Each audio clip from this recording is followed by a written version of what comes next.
All right, this is Building the Athlete with your host, Scott Benson. Today with me is Jeremy Fischer of MVA Athletics. Jeremy, welcome to the show. Before I give you a chance to introduce yourself, I'm going to hit you with a question right away. Okay. What is, in your opinion, something that high school high jump coaches spend way too much time on?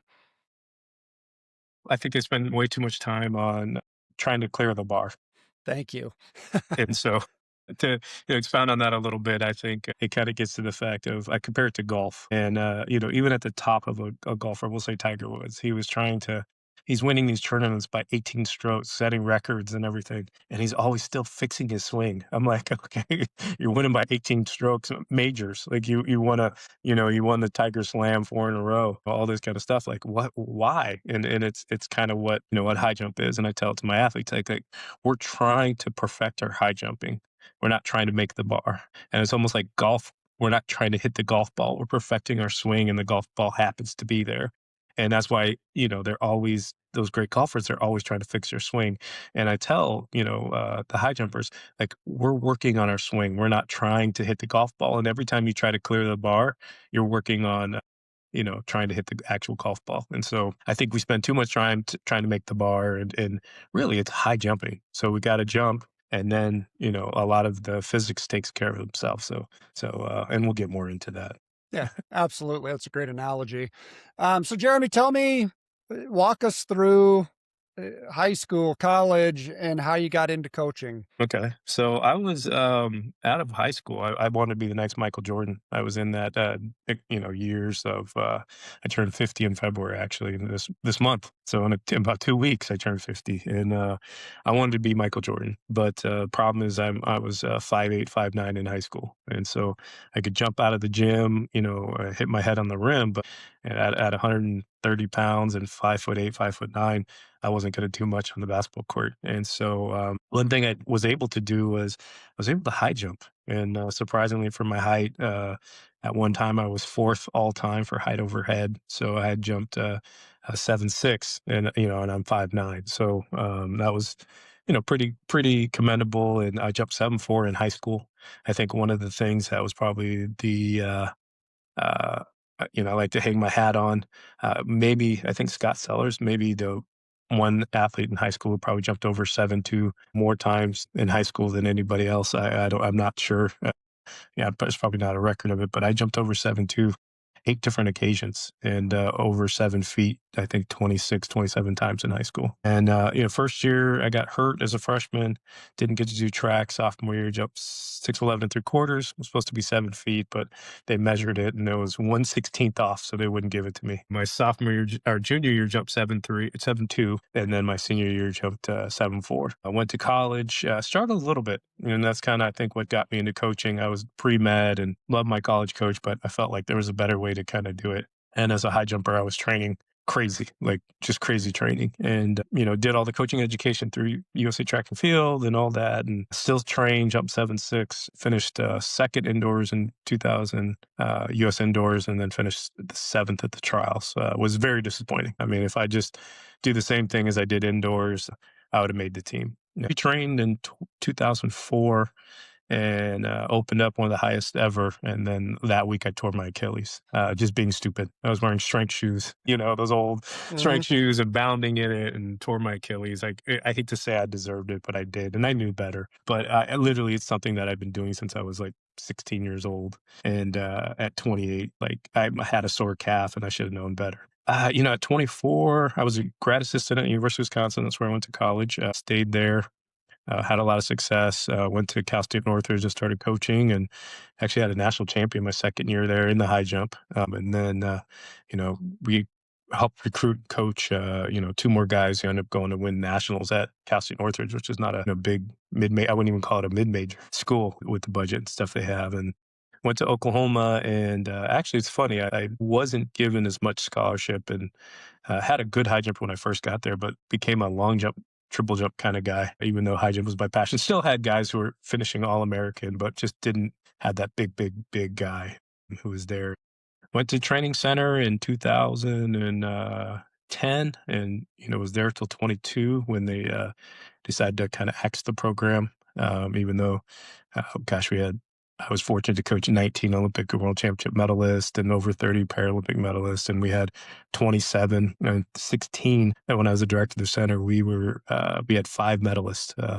Joe Kovacs, Ryan Krauser, Brittany Reese, Will Clay, and Jeff Henderson. We were the 7th best country just at the center, which was pretty impressive. But there, got to work, did a lot of rehabilitation. Brigida Barrett, who was silver medalist, kind of helped her get kind of to a higher level again. The first years I was there, I got to work with Jamie Nato, and he had the second best year he'd ever had in 2012. Won the Olympic trials and so forth. And then while I was there, I had Brian McBride, Ricky Robertson, 235, 232 guys who won USA's, Olympic teams, World Championship finalists. And then 2019, I started working with Woo Sang-wook from Korea, and he kind of was stuck at 229 and ended up jumping 236. Was medaled multiple times. Last year I worked with him was 2023, so I can't take any credit from past 2023 on. But it was kind of cool to take him from, he was kind of a very good junior athlete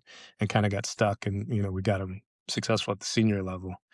And during that time, and then worked with India and Sarvesh Kushade, who just finished 6th at World Championships for India. And then I work with their Paralympic athletes, Madi, upon U.S. Paralympics, Shad Kumar, who just won World Championships and so forth. And, there's Varun Bhatti. But it's just, high jump has always been kind of my passion. Now I work with Darius Carbon, I work with Kays Wong, Nawal Menaker from France. So become kind of international with that. Still work a little bit long jump, triple jump, but I'm at the point in my life, I have a 6-month-old and a 3.5-year-old, almost 4-year-old. And so my training is from 10 to 2. I do some online. That's what and Maximum Velocity Athletics is. And I do that in the night, but just chasing people all over the world and going to all these kind of diamond leagues and stuff, that just isn't my thing anymore, and it's to be dad. That's and support my wife. That's where I'm at now in my coaching career and stuff. Yeah, that's a good place to be. So let me make sure I heard you right. You're turning 50 and you have a 6-month-old. Yes. I Okay. started way late. I was, from the age of 30 till about 40, it would have been impossible to have a family. I was fortunate. Will Clay, Brittany Reese, all these, Woo, all these great athletes that are winning medals. But I have 1.8 million miles on American Airlines. Wow. And I'm okay if in the next 10 years I don't get to 2 million miles, right? So it's so much travel and it's so much time away from family. And it was great. And I was happy with it. But again, my family's my priority. I don't want to be that dad.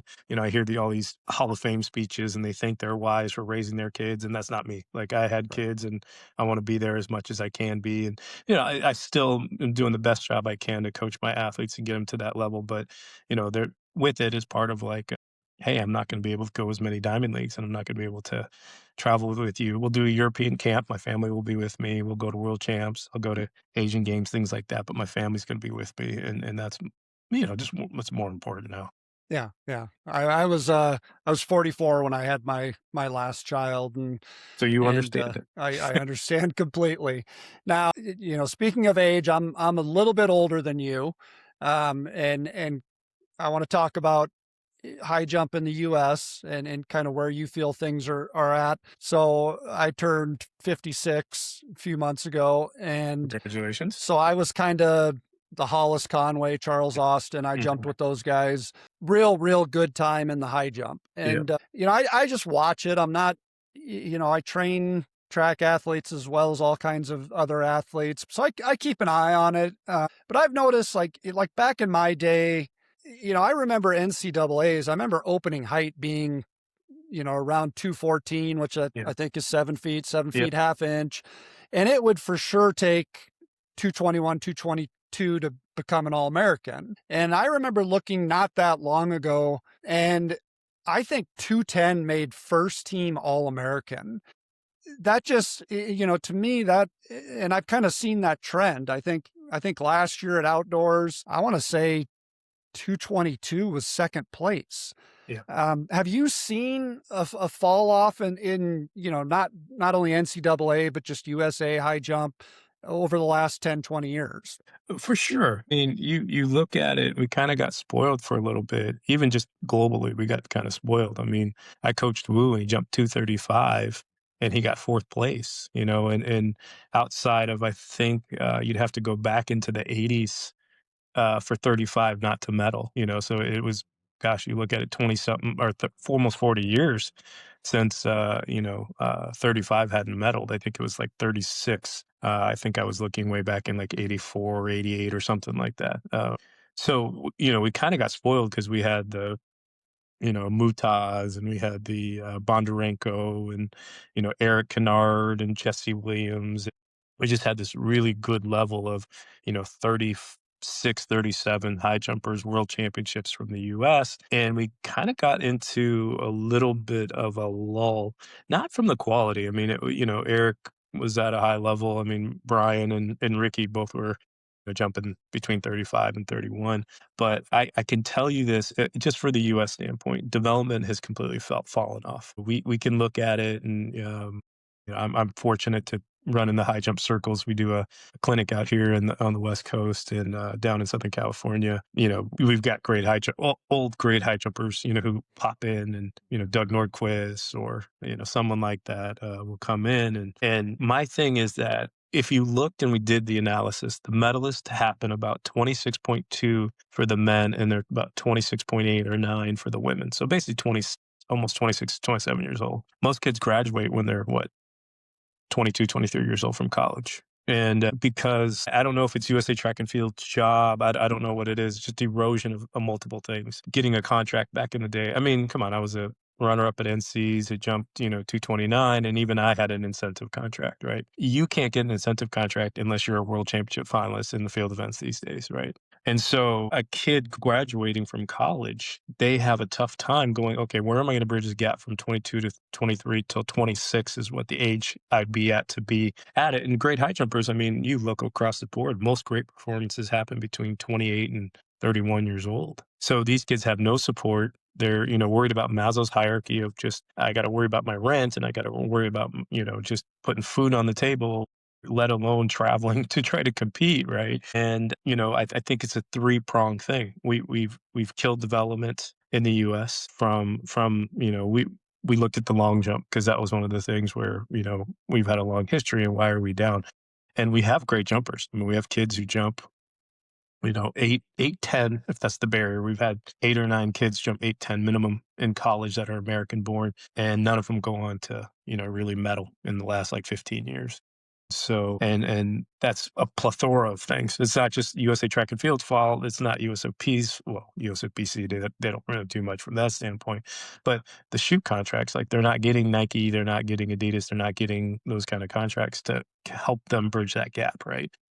We're like, you go to a different country, and like a Swedish high jumper, right, who's maybe 220 as a 22-year-old, they are getting support until they're 28 years old, like full support, coaching, therapy, everything to hope that they get to that level of jumping 31, 32, Is right? that government support? It's their federation. I mean, different for different countries. Like China, yes, government. Italy, they do it kind of government, but they make them either in police or they make them in the military support, but they don't really have any, kind of things to do. Brazil, they do a little bit of police or government, So it's all different ways, but they get outside support. And from different things. India, who I work with, they get support from these billion-dollar companies that want to support the development of the athletes. So it's a little different there. I mean, we're just so far behind because for us, we have so many sports, we have so many athletes, and it just isn't the support for that development athlete. It was a good group of solid high jumpers that came out this past year, between 22 to 228, 29, something like that, right? If we had, each one of those kids had $40,000, and we chose, to go to a place where our sport's the only one. We're just like, okay, here's your money, go figure it out, right? If we were more like, okay, you're going to go work with myself, or you're going to go work with Clifford Velto, or you're going to work with whoever's doing, high jump specific training, and you supported them. and you gave them like 40,000 a year and you gave them about 3 years to develop, I think we wouldn't be having this conversation on the men's women's side. We'd have 3 or 4 girls who jump, 2 meters, and we'd have 3 or 4 guys who jump 230. Not, and it's not okay to jump 30. We need to jump 35 because that's what you need to do to be a medalist. And so that's the level of the kid. And we have the talent, but whether they can stay and develop into that is our hardest thing that we're coming along right now. And Yeah. so I think COVID hurt the high schools because at a level I was like, wow, from 21 on, like some of these high school state meets that are being won at like 6'6", 6'8", 6'10", and I personally don't think it's that big a deal to jump 6'8", 6'10" if you develop the kids right out of high school. I think like we should have 50 kids jumping 6'10" in the US. I think we have enough talent for that, but training them correctly, right? And so, and then on to college, like now with patients, I mean, if I'm sitting there and I'm looking at scholarship, I want a 7.2 or 7.3 kid from another college instead of a 6'10" kid out of high school, right? Because of the transfer portal and everything else like that. I don't want to take time to develop that kid into that, 7.3, 7.4 kid. Because really, it's like the kid can go to community college, or the kid can go to, hopefully, if they have a good coach, or a smaller school. And then the bigger school is going to, tamper or do whatever they do to get them all of a sudden. It's like the 7.3, 7.4 high jumper is transferring to another school. And I'm just like, okay, how did that happen? Right. So I know it's a long winded answer to it, but it's just so many factors and why we don't have that development kid. And we've had it. I mean, Shelby, he sat there, he won a medal in right here recently. Javon has won more medals recently. And those are two very super talented guys, right? But I do feel like we have 2 or 3 more guys that could be at that same level with the same, development and all that. But I don't have the answer for who's going to do that. Because Yeah. USA Track and Field's not doing it, USFBC is not doing it, and the shoe sponsors, like I have this argument all the time, and I'm going to be frank. I don't disrespect people and getting their money. There's 19 distance enclaves in America, and then I think they just expanded. I think there's 20 or 21, right? There's 10 sprint enclaves in the U.S., and it's like you talk to the agents, and they're like, well, distance runners sell shoes. I'm like, yeah, the top distance runners sell shoes. The sixth or seventh person on the Brooks team or Saucony team or whatever team, like no one knows them. They're not making USA teams. They're not doing this, but they're going to get a 4-year contract for 40, 50 grand, and they probably won't even make a final at USA's. And here you got people, making finalists at USA's on incentive contracts, and like I said, there's 2 events where you really see the shoe. And I say it's a long jump and triple jump because I always show the board and they show the shoe coming off the board, right? And a little bit of the high jump. There's a lot of still pictures when they take the pictures of the high jumper bending over the bar and you see their shoes clear as day, right? And now you have Olympics with 4 billion people watching. I'm like, you think that would be just enough to sponsor, at least horizontal jumpers, if not a high jumper or 2, but that's just not happening. And it's going to get worse, unfortunately. Yeah. Yeah. So he's still out there, huh? Cliff retired, but he's still involved with USA Track and Field's development stuff. Like they just had that big meet in Kansas State, and I knew he was a big factor of that. I talked to Cliff recently, and I know he goes back and he helps some of the multis, like what's her name, Talia Brooks. I know he helps her with some of her high jump stuff. I know he's going to Arkansas before they got their new jumps coach, helping a little bit with Rachel Glenn and things like that. So he kind of consults with different schools and stuff like that, and yeah, he's just enjoying wine in the retired life. Yeah. I went to Iowa State, so Okay, so Cliff, he yeah. made my conference life difficult on Oh, yeah. occasions. He always had really good jumpers, and he'd always bring in international guys, and Yeah, yeah, no, awesome coach. yeah. You had said, and I mean, let's just talk about identifying prospects. You had said, I don't think it's that hard or that big of a deal for somebody to jump 6'8", 6'10". Do you, if you get a 6'4" kid that can touch 11 feet, 1-footed jumper, is that somebody you pretty confidently could take and turn into a 6'10", 7-foot high jumper? Or and I'm asking kind of knowing the answer, but is that somebody you can turn into that jumper, or is there just more to it? No, I really do. And part of it, obviously, how coachable is that kid? Because I work with high school kids all the time, and I can go through my resume, and I don't work with many. I only work with like 1 or 2 a year, like on purpose. I just don't. have the time. I work with them on the weekends. I write their training during the week. And, if I run into a problem with their high school coach, not, wanting me to Yeah. dictate workouts, things like that. But most of the time in the high jump, most of the coaches, it's kind of like pole vault. They just kind of like acquiesce and say, okay, go ahead and do, what your high jump coach needs you to do, and stuff like that. Long jumpers, because they sprint sometimes, or horizontal jumpers, there tends to be a little bit more pushback, or the coach wants to do more with them. But high jump, it's like one of the, in pole vault, I think in high school, one of those events where the coach is just kind of like, I don't know it. Yeah. Just, go ahead and work with it. So, yeah, I've had girls and guys both, where, again, I'll work with one or two a year where they go from anywhere from, 6 feet to 10 to 6 feet to 6'8" or whatever it is. And I mean, they have the talent, but they also have to have the work ethic.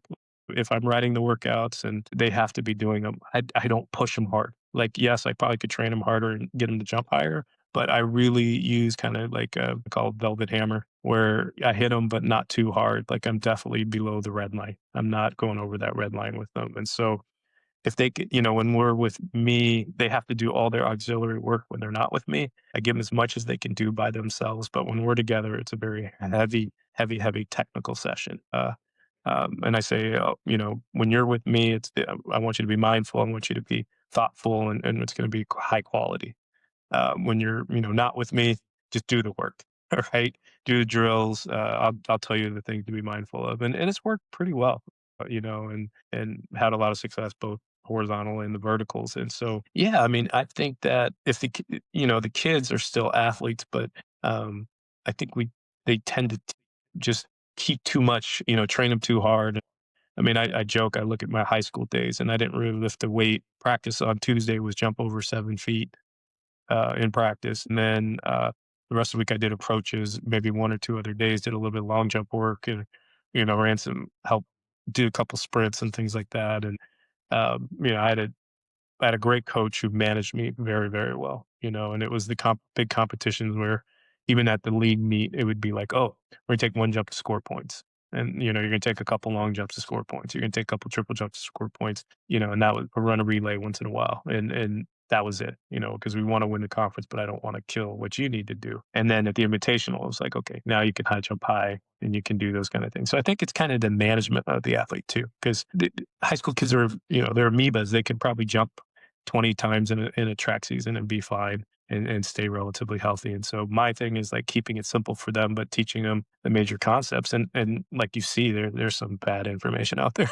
There's some really bad information. And even from people who you think would know the high jump, there's some bad information out there. So my thing, like I said, I created MVA because in high school, there was no personal coaching back when you and I were growing up. It was Mhm. like, I didn't even know about a track camp. I didn't even find out about AAU or, USATF juniors until just circumstance. Like, it was all basketball for me. And then I started high jumping. And then all of a sudden, I started learning a little bit more about track. But now there's AAU and summer and all these stuff. There's high jump gurus where people can go and pay to go talk to them, sprint gurus, whatever else like that. Right. And for us, it was just, I bought 6 inches in 6 weeks and I bought strength shoes. Those were the two things I did. And so I created MBA thinking like, okay, I wanted to give good information and I wanted to be affordable for kids. That's the big thing. Right. Yeah. And so, I didn't grow up with a lot of money. So I was mowing lawns, cleaning cars. I had a paper route, and that's how I paid for summer basketball camps and trips and stuff like that because we couldn't afford it ourselves. And so I created that so that people could have the knowledge, good knowledge, and things like that. So that's kind of that.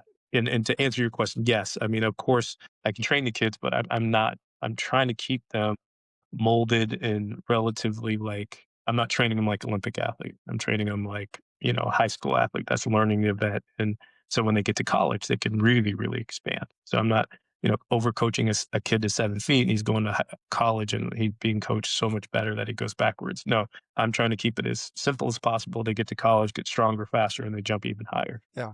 Yeah. And your reason for creating your company, that's exactly why I started this podcast. My performance company, we train, I think we have over 600 athletes right now that we're That's training. So awesome.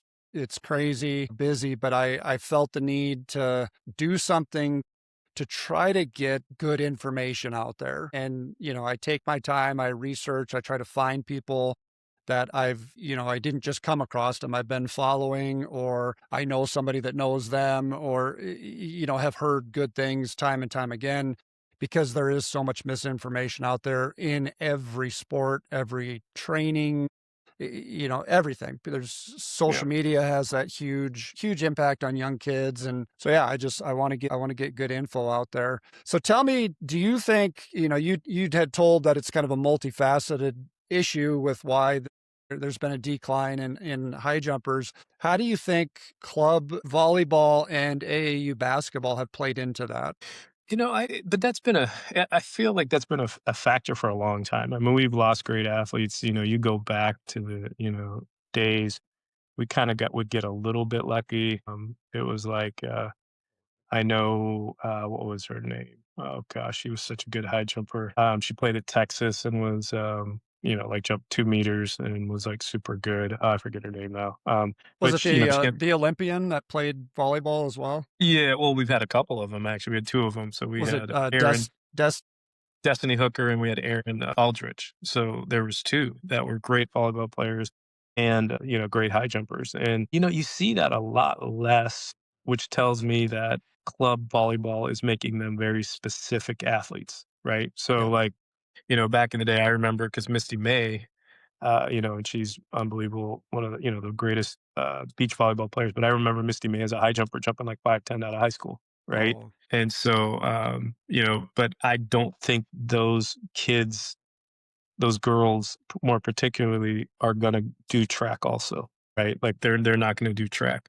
Basketball, I always felt like there was very few basketball players that ran track. I always felt like football players did it more, but right. basketball players, like it was far few between how many, basketball players also did track. Like they just stayed. I feel like basketball was a year round thing, even when I was growing up in high school. It's only getting worse. I think the bigger lie is the fact that mine was I went to AAU. I'm 5'9", and I'm playing in a summer tournament, and I'm playing against guys who are 6'4", 6'5". Even though I can jump out of the gym, they're 6'4", 6'5", and they're strong. And Right. so I kind of realized, like, yeah, basketball's not my thing. But this high jump thing is going really, really well. So I actually didn't even play basketball my senior year because I was getting scholarship offers for track and field, and and I have no regrets from it whatsoever. I'm not sure if these kids, kid who's averaging 10 points in AAU as a junior. I think he's still got NBA dreams, but and he could jump out of the gym. Where I don't think that guy may be coming to track as much, or trying to high jump or long jump or triple jump as much as they would back in the day. Because I also think there's so much money in it, where I don't think the coach is going, okay, you're sitting at the end of the bench, you're not really doing much, but man, you can jump out of the gym. Why don't you go, try this track thing? Because Yeah. they don't want to take money out of their own pockets, right? And so, and the kids are okay. I don't know how I, sit there and go, I couldn't do a sport where I was like, the 12th man on the bench. Like Right. that just isn't me. But I think because they have these, dreams of, I want to be Kobe. Well, I guess these days they want to be Steph Curry or who Anthony Edwards or anything like that. They want to do that. But I think on the women's side, but here's the thing: I'm still seeing the high level resorts at or results at the NCAA level. I mean, you're still seeing 3 to 4 girls who are jumping 190, 95, who aren't foreign, who are American. But what happens, I think the bigger thing now is what happens to them from the minute they graduate till they're done, right? Because they're competing against these foreign girls who have trainers, full-time knowledgeable high jump trainers, right? Who have full-time trainers, physios that are working on them. They're, concentrating 100% on jumping high, right? And we've got a girl graduated college and, she probably jumped 190 and she's probably got, a job. She's still working with her college coach. She's probably got 20 other athletes that they're working with and, struggling to survive to try to jump. Right? And no offense, the college coach is coaching them like similar to their college athletes because that's what they know. But really, like this athlete should not be on the same way, same kind of training. One, their development's different because they're older, right? Two, the timing of when they have to jump high because they don't need to jump high in indoors and outdoors. They need to really jump high. In our sport, indoors doesn't really matter.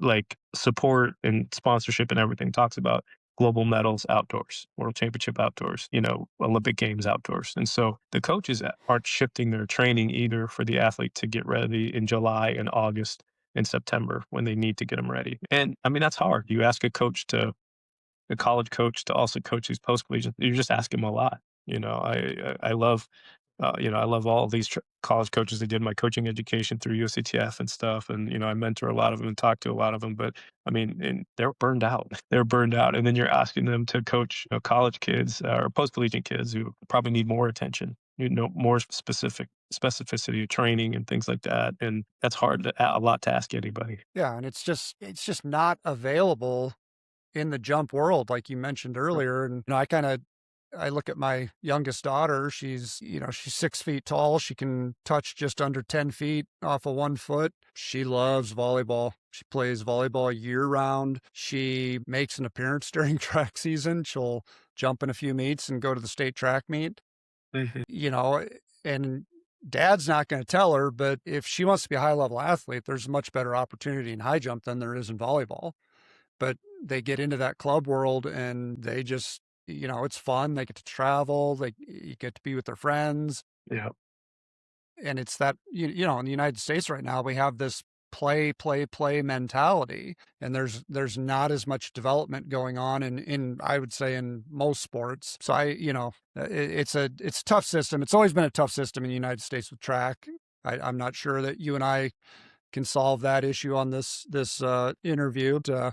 So let's just talk a little bit on the technical side. So, what do you kind of identify as the most important parts of high jump? Like as far as technical elements, what do you think are the most important things that, and I'm talking younger kids, high school kids should be focusing on? yeah.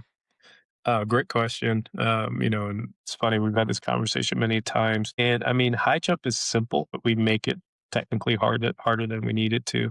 But also getting in its simplicity is how hard it really is. So it's, the only event where it's curvilinear, where it's not, it's kind of almost like a three-dimensional thing. Obviously, pole vault, for lack of, I'm not going to be disrespectful to the pole vault, but it's rather linear. I mean, yes, they're going around the pole and all that kind of stuff, but it doesn't have the curve aspect of it, and the biomechanics of what we're trying to do. And so you've got all those factors. If you can eliminate some of the factors, then it makes it easier. For a high school kid, basically what I'm teaching is one, they jump way too close to the bar. They're afraid they're going to land back on the track, and they're not going to land in the pit. So they all take off way too close. I could sit there and watch a high school meet and be like, oh my gosh, each athlete probably, if they just learned to jump a little bit further back, could probably make another 2 or 3 more bars, right? So that's number one. Number two, I think, is definitely their curve and their running mechanics in the curve. High jump physics wise, if you keep your lean, we'll take a left-legged jumper.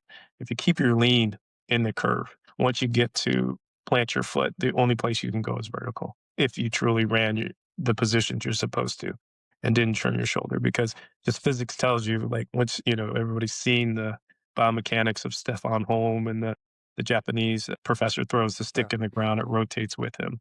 So just from the biomechanics standpoint, it really is that simple. Like if we're in a lean into our penultimate and we take off in that position, the only place we can go vertical. But athletes are motor geniuses. They're going to figure things out. So a lot of high school kids, they start their rotation before they even take off the ground. So they're cheating on their third step out. They're stepping out on their penultimate. They're turning their foot down the bar, and they're leaning into the bar at takeoff because they want to make the bar, as I say it. And it gets to that point, what I talked about earlier with your first question is, we're not trying to hit the golf ball. We're just swinging and the golf ball happens to be there, right? And so that's kind of what we want in the high jump, is we want to run our approach, get our takeoff, and execute that. And then the bar just happens to be at the point of where we're under the parabola of the height we're supposed to jump. And so many kids want to make the bar. So it's like, you'll see it's got where literally they're jumping and the bar, even like let's just say your daughter, and I'm going to be disrespectful, your daughter's 6 feet tall, right? So easily at plant and takeoff, you said she can touch pretty much 10 feet, right? So when she takes off, her arm should be straight up vertical. So if she's jumping over 5 feet, her arm and the way it's distributed to or kind of leading her, if she's using that single or double, should be 2 feet over the bar, right? She should be like aiming for 6'6" because that's where her natural, arm position should carry her. But the problem is the bar's at 5 feet, so her arm's going to go at 5'2", right? And she's going to follow that parabola over. And so she had to do a lot of things to cheat to get her arm to go over the bar and make the bar. Instead of, if I'm working with her and probably yourself, it's like we're trying to get her in the right position so she hits. So even at 5 feet, she's this high over the bar because she executed the golf swing. She executed high jump, and she's not trying to make the bar. And so that's all I'm trying to get all my athletes to do is I'm trying to get them to execute positions and all those kind of things. And I mean, I'll tell you right now, Nishad Kumar is my Paralympic high jumper. He has no right arm. And when he first came with me, he kind of listened and he jumped 214 he went from 207 to 214 within 6 months of working with me. And then we just got into this lull of he got stronger, he got faster. I think a little bit of that was maybe language barrier things and, in learning how to compete. And last year, before the Olympics, he jumps like 215 in practice from like a 5-step walk in. We get to the Olympics and he jumps like 202, right? Because he's trying to make the bar and he's so gassed up. And so this year, all we worked on was just don't worry about the bar. We did a lot of jumps without any bar, no bungee, nothing. Just work on execution position. And he jumps 214 at the World Championships and smokes it. And he probably should have made 218, but this whole, the timing and everything else happened. So that's what I'm trying to do with my athletes, and no matter what level they are, is get them to develop position execution. And so a lot of drills, I've got my athletes do 50 different kind of drills working on that, working on perception, versus reality, a lot of those things. And so we don't high jump a lot. We'll high jump off of boxes to see higher bars. We will jump off the ground a little bit, but if the athlete looks like, especially athletes at my level, competition becomes their biggest test. That's when they go from full approaches and tend to jump more, and we jump more so we can build that up. But kind of, it's really my thing, and it's just if I had I'm teaching high school kids, it's really take further away from the bar, learn to run your curve and execute takeoff without the bar or anything else like that. And that would be my major themes if I'm teaching high school kids how to jump. Yeah. Do you think, and I see this a lot, like you were saying, is they're in such a hurry to jump the bar? Do you think a lot of that is created by improper coaching early on? Back to the first question I asked you, what do most, middle school, high school coaches focus on? And it's that over the bar without any respect to what's actually important in the high jump. Do you think, because I see a lot of kids that want to rotate their back to the bar so fast. Because they're trying to make the bar. I mean, Scott, you've done it. I mean, landing on the bar sucks. And back in the day, it sucked even more for us because remember those triangle metal Yes. aluminum bars? I Yes. mean, I remember we had one for practice because, we didn't really have high jumpers before me. We had good ones like 10, 15 years before me. And I think we had very mediocre high jumpers until I got back in. And I remember like, we had these metal aluminum triangle bars, right? And I remember landing on one and I was like, oh my gosh, I don't ever want to do that again, right? So like, I was so worried about not hitting the bar, and the thing was like crooked and Right. everything else. And so, but nowadays they're using bungees, they're using, high jump bars. I think they probably use bungees too much because they don't teach them like, hey, like, actually, I make this bar a little bit because the kids can get away with more with the bungee and stuff. But I actually, and I'm in the point of like, we do a lot of, I call it barless jumping, barless approaches, not using the bar and not fixated on the bar. And they'll be like, hey, coach, can we use the bar? I'm like, no, because you don't, as soon as I put the bar up, you don't execute what I ask you to do. And so like, I've got to sit here and almost like train you to do it. So when the bar goes up, you do the same thing. And when you could do that, then we kind of reach the level of enlightenment. You're going to jump a lot higher. And so, yeah, it's just, yeah, I think they are fixated on jumping over the bar. I mean, it's like even my high school coach, love him absolutely death.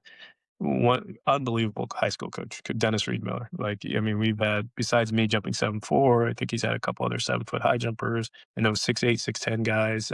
We go to relays and we just kill people and I'd be jumping 7'2", and our next guy would jump 6'8", and I think we had another guy jumping 6'4", which is unbelievable in high school. It speaks a lot about how great a high jump coach he was. But even just like thinking about it, I remember one of the biggest cues I remember from high school was get your butt up, right? Or press your hips, which is a great cue and it worked. And, we had a lot of success with it. But again, it's over the bar mechanics instead of now he probably would sit there and talk about like position takeoff and stuff because he was new to it. I was new to it. We were kind of learning together, right? Which was great about it. But I know now he's so good at it. He knows so many more cues and how to coach the kids. And it took me a while to even get there for myself as a coach. And after I was kind of like, yeah, that doesn't make sense. Like, why am I, doing all this other stuff when it's really that simple? Yeah. And I think, you know, to your point of not jumping very much, I think probably most high school and especially middle school, that's all they do is full approach jumps every practice. Let's keep going. Let's finish on a good one. And, after 25 jumps in practice, your body's not going to agree with you. And, I don't think coaches understand the type of physical demand that requires. And so not only are they probably cementing bad habits, but they're jumping their kids into the ground where they're so fried, they're not going to be able to compete when the meet comes around. I 100% agreed. And I think young kids tend to be a little bit more flexible, so they get away with it more. But I even see it at the international level. I don't know. Years ago, you probably watch what's his name, like Zhu Wing, or I forget the guy's name. Remember, he was a high jumper. He jumped like 7.6, 7.7 in practice all the time, and I think his PR was like 36 or something like that, 38, something like that, and he literally jumped himself out of high jumping because he Yeah. jumped so high all the time in practice, right? And that's even with the Woo now, it's like they do their own thing, but I'm always like, hey, like give the kid a break a little bit, let him rest because he's got world medals. He has no Olympic medals. Don't jump him out of jumps by the time he gets to 30 to 28. That's going to be his last Olympics. I mean, where he's a viable, candidate. Cause I mean, he jumped 35, amazing in 20 and just missed the medal in Tokyo. And then he didn't jump well. And I think they jumped a lot in 24. And then now he's still jumping quite a bit. And it's like, an injury could pop up, whatever. But I always am like limit how many jumps you're taking. Because for him, it's like, you got one more thing you got to do. The world indoors, who cares? You got that. World outdoors, you got your silvers and the other medal, but you don't have an Olympic medals. Try to focus in on just that and trying to don't jump yourself out of a medal in 28, Yeah.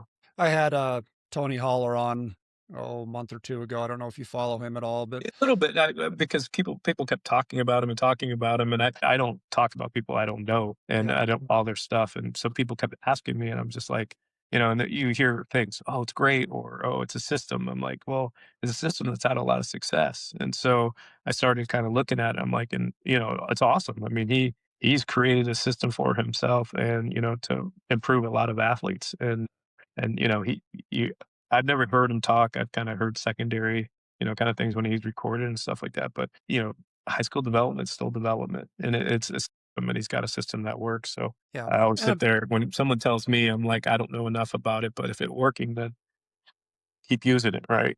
yeah, and we had a great conversation and his philosophy is, you know, quality reps, high intensity, but low volume and lots of recovery. And I think that could be applied to high jump as well.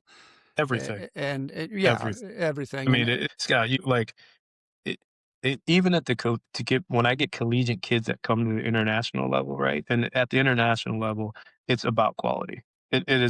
Like you can't get much stronger, you can't get much faster, right? And so the quality of work and the mindfulness and the intensity that you have to get to that next level is just different, right? And I'll get kids and they'll come in and they'll be like, well, coach, I used to do, 8 200s, right? And you only got me doing 4 200s and I just feel like the extra work made me blah blah blah blah blah. And I'm like, yeah, because it was mindless work. You didn't have to think about it. You're just running 8 200s. But I'm having you run 4 200s, and we don't run 200s. We run like 150s, 120s, things like that. But put the quality of work in. If you put the quality of the mindfulness of the work, it's going to improve you more than doing double the amount of work, right? And I right. think that's like you said in high jump, it's like, why take 20 jumps? It was just jumping, right? But if you take 8 jumps and you're really thoughtful about what you do, that's going to have 10 times the effect of those 20 jumps. you've put a lot of emphasis on, a solid approach, solid takeoff. Are you kind of the opinion, if you run a good approach, good lean away from the bar at takeoff, good plant position, is the over the bar going to kind of take care of itself? For sure. For sure. I think, like one of the things, and that's the biggest thing that we're probably the worst at is that USA track and field. And when, geez, I'm getting old, I'm forgetting all these names, but they were kind of doing analysis of it. And even to the time when I was jumping and so forth. And I remember getting back data and they were saying that when you jumped seven, you had to jump 232 in the air to make 227. That's how inefficient you are. So you had to make the bar by 5 centimeters to make that bar, right? And the Europeans, they're jumping maybe 1 or 2 centimeters to make the bar, right? So that's why they're consistent because I'm not at 232 jumping ability all the time to make 27. I'm maybe at 230, but then I'm only making 24, 25, right? And so I think the more efficient we get with our jumping, like and the technical and understanding, hey, you got to be in position, you got to be patient, you got to know the timing and everything else like that, then we'll be able to jump higher bars more often. And so that we're not just hoping that, okay, our technique and our athleticism going to come together at the right moment so we can jump high. I mean, you know it as much as I do. There's days where we felt terrible, but we jumped high for whatever reason, right? And then there was days that we felt amazing and we didn't jump as high, right? And I think that goes a lot to the technical acquisition and learning that position, those positional things. Because if we hit those right positions, a lot of that, over the bar will take. You still have to do over the bar. I'm not going to sit there and say you don't, but I think we spend too much time with over the bar. In high jump, there's a falling feeling. You know it. I know it. And our tendency, as soon as we get our neck back, if we're leaning back in our chair right now, we tuck our chin. And as soon as we tuck our chin, our butt comes down. So even if we're, like this over the bar, as soon as we tuck our chin, our butt hits the bar. Right. And that's 75, 80% of jumps in high school and college and, sub pro level, right? Mhm. The great ones are able to almost like land on the back of their neck or even almost do a flip because they laid out for as long as they can. And so you definitely have to teach that. But I think you have to teach those skills first before you teach that Right. because the kids are going to be too much on tendency to try to arch instead of jumping first. Well, And it's high jump. a lot of that backflip is coming from rotation off the ground, Exactly. proper takeoff position. So we're kind of running out of time here. Quickly wanted to ask you, as far as off the track training, in the weight room, plyometrics, bounding, like kind of what are your favorites? Are you a heavy lifting guy? Are you a fast, explosive lifting guy? What do you do to develop that stiffness and that elasticity? All the above. The great thing about track and field, especially for my level, is I can take them from 0 all the way to 100%, right? So for me, like, when I worked with the NFL and Major League Baseball guys, the hardest thing is just you get about 16 weeks, get them in shape, and then it's just like attrition for the season. Football versus, baseball. I never worked with basketball guys, but just MLS and those kind of guys. But you get them in really good shape. So when they get into season and you just kind of keep, then they're working with their trainers and hopefully they just keep them healthy for the year. But for track, you're looking to get them to, peak I say, I don't call it a peaking meet, I call it a peaking window, and so I feel like you can maintain a high level of jumping or for about 6 to 8 weeks, and that's about it, right? And then you're just gonna have to, after you get off that plateau, you can fall off it a little bit. And so my goal is that during that 6 to 8 weeks that they can basically jump.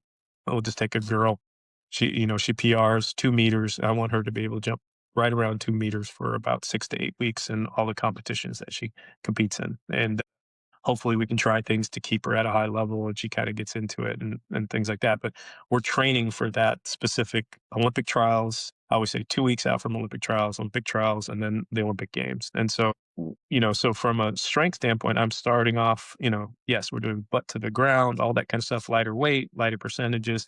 And then mine is very general to very specific. So if high jumping is 100%, then as I get closer to high jumping, my high jump tech or my high jump lifting, the correlation becomes a lot higher. So the correlation becomes like a 90, 95% kind of correlation lift. So we're not doing, butt to the ground, kind of things.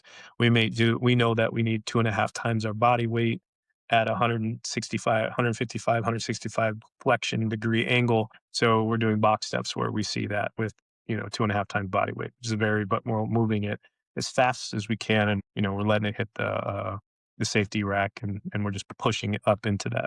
One part of the season, we're doing eccentrics. One part of the season, we're doing isometrics. Some of it, we're doing cross potentiation. We're doing post active potentiations. We go through the whole entire thing. I have 4 years, so it even looks different from year to year to year. And so, we touch it all. And I think that's one of I love high jump and I love the technical thing and I love the weight room aspect too. Like I love being able to do that because in college you can get a kid faster and stronger. And a lot of times they're going to jump further, they're going to jump higher. But at 22, 23 years old, they're going to go, when they come into college, maybe they can do 60 kilos. And by the time they leave college, they can do 140 kilos, right? So that's the biggest strength gains. But once you get to that next level, they're not going to go from 140 to 180. They may go 140 to 160, 165, 170. And then you start to look and see like, okay, what kind of, potential damage are you doing to the body? How much, things like that. So we're always, going from general to specific, and then we're looking at correlation to training as far as strength and kind of what kind of training we do. And we cycle through different cycles for 4 weeks. I mean, we're doing spinal loading for 8 weeks, and then we'll do exercises that deload the spine for 4 weeks, and things like that. Because I'm also trying to coach athletes for 3 to 4 years, if not longer. Yeah. Yeah. All right. Good stuff. Okay. The way that I end all of my shows is with a speed round of questions. Okay. So we're going to get you thinking fast here. I want short answers and I don't want you to take a lot of time thinking Okay. about them. All All right. right. You ready? Yeah. All right. What's the most overrated cue in high jump? Which arch over the bar. Best high jump specific lift? High jump specific lift. Single leg snatch. Okay. Best recovery habit? Probably massage. Best high jump shoes? Easy. You can't get them here in the US. If you ever go to Japan, Japanese Asics high jump specific shoe, and they're made for left or right foot takeoff. Okay. Slow clap? Yes or no? Depends. Because the problem is if the athlete's a very high level, okay. But most of the time, low clap turns into a fast clap and the kid gets out of rhythm. Exactly. What's the most underrated quality in an elite jumper? Most probably their ability to go from horizontal to vertical. And they may not have a high vertical, but they on a single leg they can create unbelievable strength power. What's your favorite high jump drill? Ooh, favorite high jump drill. Man, you're like trying to pick me. What's my favorite daughter? Like I'll say the painted drill. Okay. Favorite pre-meet snack? Favorite pre-meet snack. When I was an athlete, simple. That was a simple banana. I didn't like any less. Okay. What's the best advice you'd give a young coach who wants to specialize in high jump? Best advice would be to learn the event, reverse engineer the event. What was your go-to music before you'd compete? Terrible. I listened to 90s R&B. I needed stuff to keep me like low key and settled because, especially high jump competitions last a long time. So anything that kept me like mellow. Yep. All right. Last one. What is one thing that you've learned as a coach that you wish your younger self would have known? How to train. Okay. All right. Well, Jeremy, thank you so much for taking the time. I know you're busy with kids and work and everything, so I really appreciate your time coming on, sharing what you do for a living. Tell us again, if somebody listening wanted to reach out to you, how would they find you? Oh, you can follow me at Jeremy FHJ on Instagram. We have thousands and thousands of free drills and weight from the weight to the track, high jump, long jump, triple jump, sprinting, all that kind of stuff. And then you go to Maximum Velocity Athletics or MVA.services. We have a great track camp this year. Will be July 9th through the 12th at the training center in Chula Vista. And you get to come and be like an athlete. We have kids from 12 to 19, and then we have the coaches corner too, where the coaches come in and learn too. So they're able to kind of follow around and at night do like a coach specific thing. And that'll be July 9th to 12th here in Chula. So yeah, those are the best ways to kind of follow and contact me and everything. And Scott, I appreciate you having me on for sure. Yeah, yeah, this was fun. And again, I really appreciate your time and thanks for the great information. You have a great day. Fantastic. Thank you. Ready to be part of something big? Meet the Rapid City Sports Commission, the powerhouse behind sports in Rapid City. The commission focuses on bringing regional and national tournaments, supporting homegrown events, and creating opportunities for our kids. But it's not just games, it's a win-win for all of us. Youth sports fuel our economy. Hosting events in Rapid City means out-of-town families shop, dine, and stay with us, which boosts sales tax revenues too. To get in on the action, visit rcsportscommission.com, where we're all about the hustle. All right. Thanks for joining Building the Athlete today. Our guest, Jeremy Fischer. He's trained a lot of the big names, Olympians in the high jump, long jump, triple jump, does a wonderful job out in California. Great content today about how, a lot of jump coaches out there put too much focus on over the bar work rather than perfecting the approach and takeoff position. So really good information. BensonSportsTraining.com. If you would like any more information on high jump, please check us out, and you can check us out on our socials as well. Quick shout out to Branded Bills and Rapid City Sports Council. Links in our bio for both of those. And again, thank you for joining us today.